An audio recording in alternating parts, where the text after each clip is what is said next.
Would you be mine forever? Forever is in the hands of God. Okay, take this. What is this? This is a document of a plot of land I bought in your name in the ongoing T-Pompey 2020 promo. Please just accept it, please. A plot of land? Yes, in Abuja. Bimbola, would you please marry me?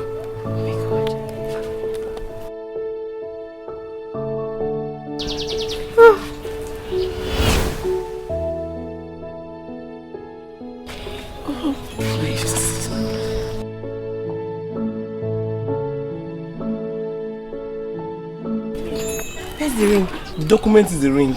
Oh my God! Yes! Yes! Yes!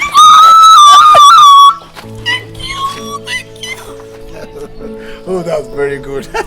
She must say yes. She has to say yes. She's got to say yes. Of course, it's a season of love. You two can propose to her by buying her a plot of land in the ongoing T-Pompey 2020 promo. 2,020,000 naira, and you'll be given 2,020 blocks on the land that worth 3 million naira. Kilo one Roshi. Offer lasts March 31st, 2020. Kí ni wọ́n náà dúró ṣe? Ètò sáré kíákíá kó gbé ẹsẹ̀ kó lọ bá T-Pompey ní ìlú Àbújá kí wọ́n náà rálẹ̀. Oh no. Ó fẹ́ sọ yes. Tó bá ti sọ pé no, á dalẹ̀ padà. Ṣé yes ni àbí no? Yes ló bá jẹ́, ó mọ̀ pé ilẹ̀ máa appreciate, ó bá ṣe appreciate by love náà máa appreciate. You can win her with a plot of land.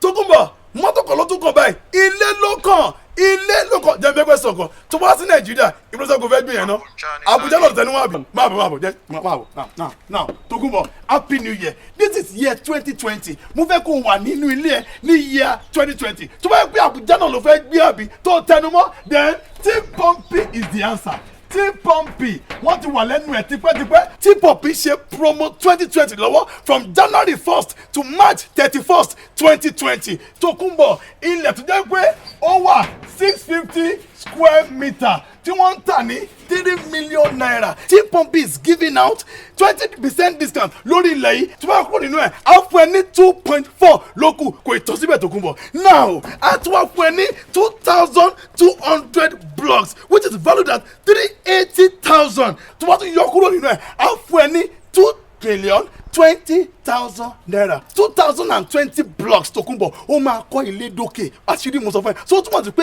with 2,020,000 ó ti di onílé kì í ṣe onílé nìkan roof lóko tá a máa kàn sórí ẹ̀ and that's all. ó bẹ́ẹ̀ kọ́ kọ́lẹ́jì kó máa sọ wípé Rolls Royce tó ń pariwo káàkiri ilẹ̀ ọ̀rọ̀ Rolls Royce. olúwa fìdí lẹ́nu ẹ̀sán Tókunbọ̀ mo bá sọ̀rọ̀ bá sọ fún nípa T-Pompey tó wà l'Abuja. Kọ́lé sọ fún pé T-Pompey. ẹ ti tọ́pì tọ́pì wẹ̀ kẹ́yìn. T-Pompey ti dáàdi sọ Abuja lọ́wọ́ àgbọ̀gbọ̀ wọ́ kò sẹ́ni tó nílẹ̀ tó l'Abuja ilẹ̀ dẹ́jẹ̀ ní. ẹ jẹ́ máa ṣàlàyé fún yín lọ ṣẹ́yìn T-Pompey tó ń sọ yìí 650 Esquire no SQ kí ni dáàdi kọ̀ọ̀kan dáàdi kan ti ṣe mistake 650 mass choir 650 SC no abẹ́sìkì SB ló máa jẹ́ 650 SB so whereas àwọn mass choir 650 ló máa kọ́ mi so SB òun lélẹ̀ ló máa lé orin lọ́jọ́ tẹ bá sílé.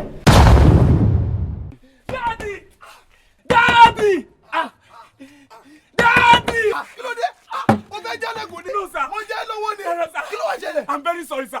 Daddy, this is my life. You need prayer. Prayer. Kí ló dé? Okùn délé àbí àfọwọ́fà. Bóyá méjèèjì. Méjèèjì. Yes, Lórí sir. wọn nìkan. Say that. Kí ló ṣẹlẹ̀? What is up? Daddy, I've been trying to invest money to put my hand in different kind of investment. Mi baba alájọ. Bàbá alájọ kan náà. Tó sá lọ. Yes. After that one, I come join some group of friends just to be saving money. Okay. When it reach my turn to collect money, the person wey dey keep money, he come say him wife born pikin, the baba sick, I no come see money. I come see money. Àti síkì pọ̀. Owó lọ ní the prayer. Prayer kan ló ní. Mo ń bọ̀. Wetin I come need? Mo ń bọ̀. Daddy, Ẹgbẹ́ àtọ̀ ìlú ní. Daddy, Àbí wọ́n dà mẹ́. You mean as old as you are, you don't know what what it means to put money where all is on check. Oh my show. You have not heard about African Alliance Insurance PLC. It is the only insurance company that is with you for life. Oh my show. Well, tell me that African Alliance Insurance PLC has an array of products that helps you grow wealth, protect the wealth, and ensure that whatever happens, your investment and interest is safe. No,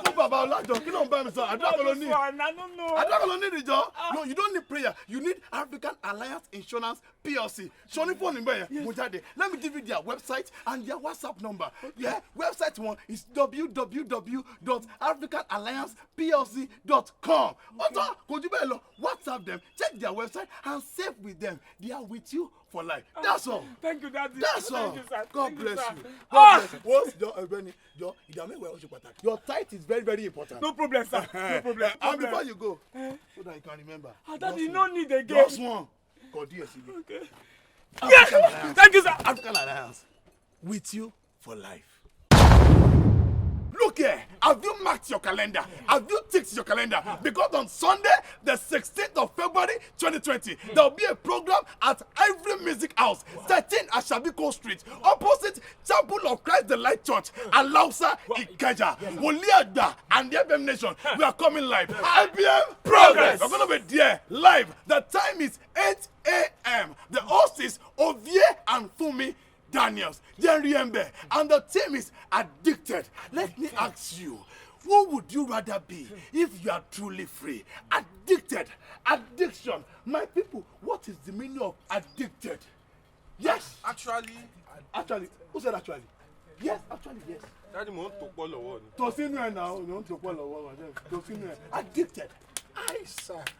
Yes, addicted. Daddy, should I say it now? I begin Sunday. Sunday, say it here. Say it here. Addicted. It simply means yes. Addiction. Addiction. I'm coming there. Yeah. Or subtracted. Subtracted. Yes. Subtracted. Subtracted.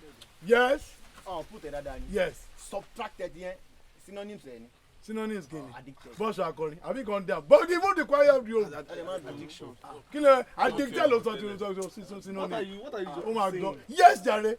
Good. Addiction simply means yes, physically and mentally dependent on something. Furthermore, it means enthusiastically devoted to a particular thing or an activity. For example, taking marijuana, smoking, and doing all sorts of secret things. Addicted. Addicted. That's what it means now.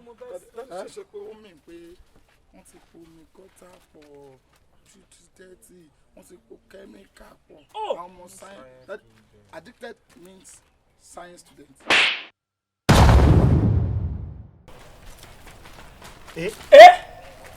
Irọ́ ni o. Na you. Allah. Na you. Allah. Na you. Allah. Ose. Odúpẹ́. Ose. Odúpẹ́. Ose. Odúpẹ́. Egbe. Yeah. My brother, see as you clean finish. Oh, just you bright. Everywhere good for your side, though. Get money How down. far Valentine dey go now? Baba, I don't tell my babes in 100K I won't spend on my babe. Wow! How about 120? Shit! Baba, you them grand, though. How far your side, Baba?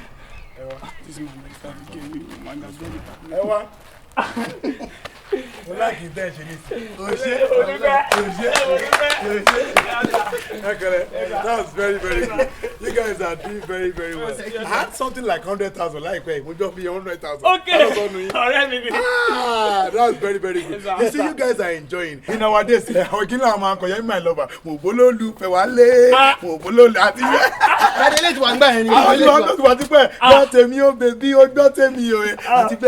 you see, nowadays, you guys enjoy, and you have to be very, very smart. 100,000 now, you 100K to blow down here. You know, you can use that 100K, enjoy with your babe, and still invest with it. Because, for instance, Emerald Garden City Series, one program ni Civic Event Center, Victoria Island, New York. Yes, on the 29th of February 2020. Now, Domidada, you program here with that 100K.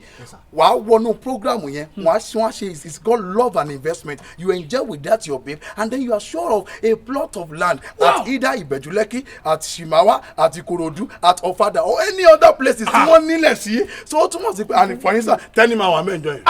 tẹ́ni tó máa ń kọ́ mílíọ̀nù. Machalaki. Ó máa ń bẹ̀ inú kò sí kó máa ń bẹ̀ yóò máa wà ń bẹ̀ and a whole lot of artists buy it. So you guys will enjoy and you are still sure of an investment. So why not just hello? My God. Opportunity ni gidi gan. My babe. Come on there, I don't touch on that babe. You will enjoy with your girl 100k lẹ́kọ̀ọ́ máa fi wọlé ẹgbàlẹ̀ ẹ̀ tún enjoy ara Thank you, sir. love and investment. God bless you. Wow, my man, All right, phone go. wá. O sọ lẹ́ẹ̀kan ní pé mo máa ń yọnu sọ̀rọ̀ ẹ̀kọ́ máa dá sí nǹkan tí ó bá kàn mí. Mo ń yọnu sọ̀rọ̀ abẹ́ ń yọnu sọ̀rọ̀. I can't just stop thinking about you, my love. Bẹ́sẹ̀ mọ̀ pé oṣù olólùfẹ́ sára wa yìí. Valentine's is sára wa yìí. Ridwan Ọláyíwọlá and Co Properties wọ́n ṣe Valentine promo lọ́wọ́lọ́wọ́ tó wà ní Golden Gate ní Onídùndú Akínyẹlé mélòó Ìbàdàn. Tó bá fẹ́ ra ilẹ̀ 1 plot péré tí wọ́n tà ní 350,000 naira. Tó bá ra yẹn tán wọ́n fún ẹ ní 200 blocks yóò lọ́fẹ̀ẹ́ ni. Tó bá wá sájà ṣe pápá ń parí kó wá wá 4 plots àtúgbà extra 1 plot látọwọ́ Ọláyíwọlá and Co Properties. Wọ́n wà ní Onídùndú ní Akínyẹlé ẹ sá máa gbọ́ òun lẹ́nu mi.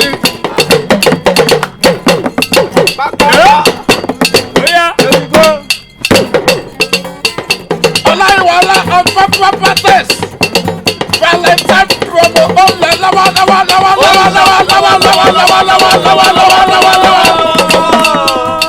Wòlíì àgbáyé ó ti wọlé sáré wa. Bàbá ìjọ ti dé. Ọlọ́lá tí mo kọ́kọ́ rí. Wòlíì ẹ̀kọ́ mi kọ́ ẹ̀ Bàbá Délé Sámú bàrà òde. Bàbá White yẹ́lò ní tèmi. Ridwan and Co Properties lówó o. Àwọn akọrin ológo IVF kò bá ṣàwálẹ̀ ilẹ̀ 1+350,000 naira péré 1+200 plus kò bá dẹ̀dẹ̀ àbá 4 plots péré fún ní extra 1 plus yóò. Óyá ẹgbẹ́ yìí wọ̀ọ́lá.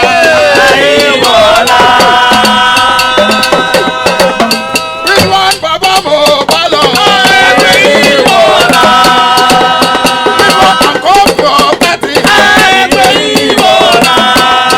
Ó wà ní Golden Gate nínú Ìbàdàn jáde ìṣàlọ́lá. Tó bá ti la 1 plot 350,000 á fún ẹ ní 200 blocks. Tó bá wà dàbí 4 plots á fún ẹ ní 1 more plot extra. Á jẹ́ 5 plots. Kí ló wá ń dúró ṣe? Valentine promo náà pé léyìí. You can make an initial deposit of 20,000 naira, 50,000 naira, 100,000 naira. Kó jẹ́ wá spread balance yẹn for the period of 6 months. Kí ló wá ń dúró ṣe? Hurry now. Kó lọ sí Ridwan and Co Properties. Kó lọ ra ilẹ̀. Ilẹ̀ ṣe pàtàkì. Ọ̀rẹ́ mi náà nìyẹn. 10 years ago ó rà lẹ̀ ní 200,000 nísìnyí ó fẹ́ talẹ̀ yẹn ní 20 million. Ilẹ̀ máa appreciate ilẹ̀ òun tó bá rà lẹ̀ kì í lose. Kí ló wá ń dúró ṣe? You can pay an initial deposit of 20,000, 50,000, 150,000 or 200,000. Our spread balance here for the period of 6 months. Only now kó lọ bá Ridwan Ọláyíwọlá and Co Properties. Ó wà ní Golden Gate nílùú àbídáde. Bẹ́ẹ̀ni dọ́mi dáadáa òbí rere ó fi ogún rere lẹ̀ fún àwọn ọmọ rẹ̀ ogún bíi ilẹ̀ bíi ilé àti bẹ́ẹ̀ bẹ́ẹ̀. Òbí rere tó ń fogúnlẹ̀ fún àwọn ọmọ ẹ̀. Òbí tó bá fogúnlẹ̀ fún àwọn ọmọ ẹ̀ nǹkan. Òbí burúkú nìyẹn àbí tó bá ní much òbí burúkú nìyẹn. Ẹ̀yin ìbáyìí ní ṣe òbí rere ní àbóbí burúkú. Ṣàṣà ni mí dàkúmọ̀ jẹ́ kí n ṣàṣà. Bẹ́ẹ̀ kòròkò ló ń fa òròkò lẹ́nu tèmi má ṣe fa mí. Ó bẹ́ẹ̀ ta o.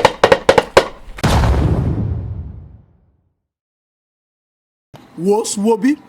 Èmi ni kò máa wò. My name is Wòlíì Àgbà. I have an important information to pass across to you. Now I am a leader, a careful leader. I have a lot of fans that love what I do, and that is why ló fi jẹ́ pé mi ò kì í yára láti máa sọ nípa ohun tó bá ń jẹ sẹ́nu tàbí téèyàn bá ń lò sára. Ṣùgbọ́n ohun ló jẹ́ pé nǹkan tí mo fẹ́ ṣe lọ́wọ́lọ́wọ́ ẹ̀ kò ń ṣe skit is an important information. I have here with me Ruby, a product of Ruby Sparkling. It is called Dead Cell Remover. Wàá rí pé ètò wà lọ́wọ́ mi kò kún eléyìí kún èmi mo lélẹ́yìí ó ti rí báyìí èmi mo lò lára ẹ̀ wọ́n kọ́ mú ìṣọ̀ pé mo lọ lò ó I use this. I've never done this before, but that it worked very well for me. I said that, okay, let me just tell the whole world, my friends, about this particular product. You can get this product. This removes the dead cell in the body. Cream, not, it is not a bleaching product. Be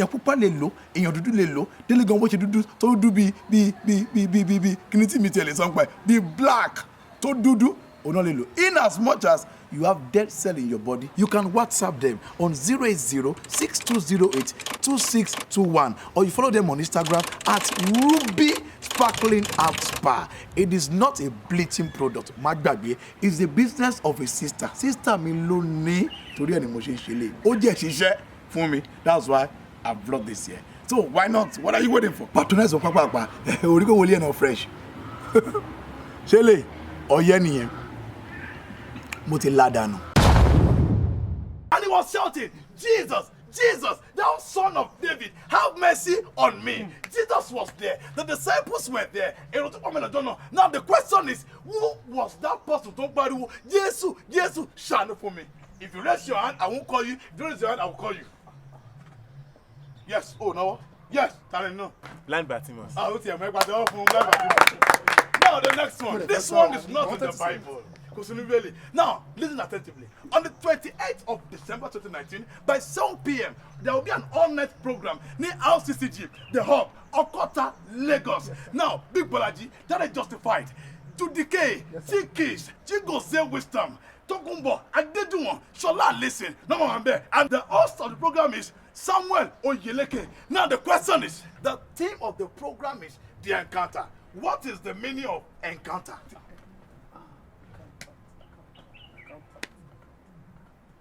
Yes. You want to go to Noah? Wallahi mo ti go ra mi sha. Won wallahi o ti go re. O ti na won dìde jo. Say it. Accountant. Kì í ṣe accountant. Accountant ko encounter. Daddy, o means baby. Èwo lele. Daddy, big but you play counters. Counters lọ́wọ́ tó ṣe. Bẹ́ẹ̀ni sir.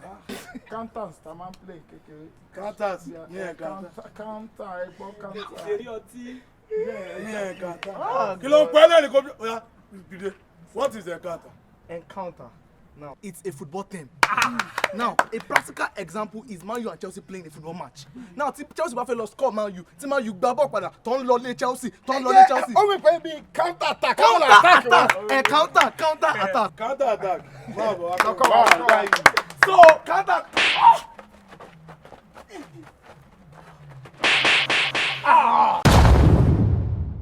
So, ṣó ti wá yé. Daddy, ó ti yé mi. Wàá get here báyìí. Now, Ògo Jésù and Olórí Jésù off. Arena Revival. Then next one we go twins angel kan ni go da na. O te ma ṣe gan-an. Kalati bẹ̀rẹ̀. Okay sir. OSM Production presents album launch of Ògo Jésù and Olórí Jésù of Twins Angel. Twins Angel. Title Arena of Revival. Okay. Ó máa ṣẹlẹ̀ ní 22nd of December ìyẹn 2019.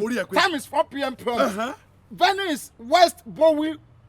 Bowie, o ti get here. Bowie Village Hall. 13711. Old Annapolis Road. Annapolis. Àwọn ló ń bá police. Yorùbá ló fi kọ́ ni láti. Annapolis Road. Annapolis Road. Bowie 2720. Daddy, nǹkan tó ń darí mi rú lọ́wọ́lọ́wọ́ báyìí tí ò tí ì yé mi ní pé àwọn méjèèjì yìí wọ́n jọra wọn. Ṣé ìbejì ni wọ́n ní àbí twin? Jọ̀gí ni ìbejì kí ni twins? Daddy, twins ó mean àbàrà méjì. Ìbejì mean Táyé Kẹ́hìndé.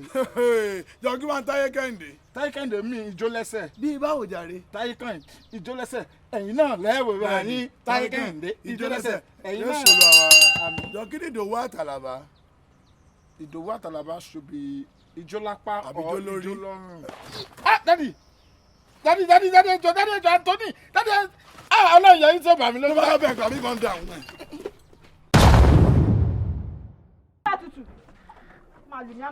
Mo jáwèé tó ní kí n gbà. Ẹyin tẹ́ ẹ ṣiṣẹ́ ètò ìpele díẹ̀ fẹ́ ń tẹ́lẹ̀ sílẹ̀ lẹ́ ṣe báyìí lẹ́. Ọ̀tọ̀mọ̀lẹ́mí Ọlọ́run. Má bá mi sọ Mr. Bayo, ẹ jẹ́ kí ìyàwó yín lọ sí Women College of Ministry. Ó yẹ kó lọ síbẹ̀. Ó yẹ kẹ́. Daddy, ṣé kò ń ṣe ti Reverend Funke Adétúbẹ̀rù? Ó náà ni. Mo ti bá sọ. Kò lè gbọ́ àwọn tó ṣe rí. Ó gbọ́dọ̀ lọ bó ṣe wà yìí. Gbogbo women, ó gbọ́dọ̀ wà níbẹ̀. As a woman, you must know how to manage your husband, manage your children, manage the church of God, manage your neighbors very well. And you have to go and learn. Daddy, go where more than number. Mr. Bayo, máa la ìyàwó yín fọ̀tí. Ẹ jẹ́ bá mi là. Tí wọ́n ti sọ álẹ̀ kan sí, máa bo yín fọ̀tí. Kí ló ń bá mi sọ? Bámi náà mọ̀ mí màdé mi náà mọ̀ lọ́dọ̀ kan. Ìyá Sindara, máa lù ẹ́, máa lù ẹ́ bọ̀lẹ̀. Aṣọ, ó jẹ́ ìpariwo. Nǹkan tí yóò bá mọ̀, as a woman, you need to go and learn. Reverend Olúfúnkẹ́ Adétúbẹ̀rù náà ṣe program yìí. Ẹjọ́ sá Mr. Bayo, fọ́ọ̀mù yẹn, ẹjọ́ ètò lọ gbà. Tọ́lọ́ máa close ní January 4. It will be for 4 weeks from January 11, 2020. You know how to manage your children. If you are a divorcee, if you are a single mother, if you are wherever you are. Yóò ṣe wáyé, ó ní giant nínú ẹ̀, òmìnira wà nínú ẹ̀. Kí ló ń bá mi sọ? Ṣé ẹ̀dá ló wọ bẹ́ẹ̀tì? Kò sẹ́ni tó wọ bẹ́ẹ̀tì báyìí. Màá tún fún ní ìkọjú sáyé. Ẹ̀ẹ́dẹ́gbẹ̀ẹ́ kọ́ sáyé. Kọ́ sáyé kẹ́ ẹ̀ ojú ayé lè ó yá gba lu ayé méjì ẹ parí ìjà wájú yìí. Lu méjì lọ́pọ̀ méjì lu méjì. Ṣé wọ́n jẹ́ ń lùyàn nìyẹn? Ó ti bẹ́ẹ̀ jẹ́ ń lùyàn. Ọmọ mi ní lọ́nà mi kẹ́. Ó ti bẹ́ẹ̀ lu ọkọ ẹ̀ jẹ́ ń fi wọ́n. Ó ti bẹ́ẹ̀ lu màwọ́ rí. Mr. Bayo, màwọ́ rí. Ó mọ kó mọ ọmọ yẹn lù. Ó lò. All right. Káwọn ní kí n wọ́ọ̀rì ni. Délé màálù ẹ̀ báyìí.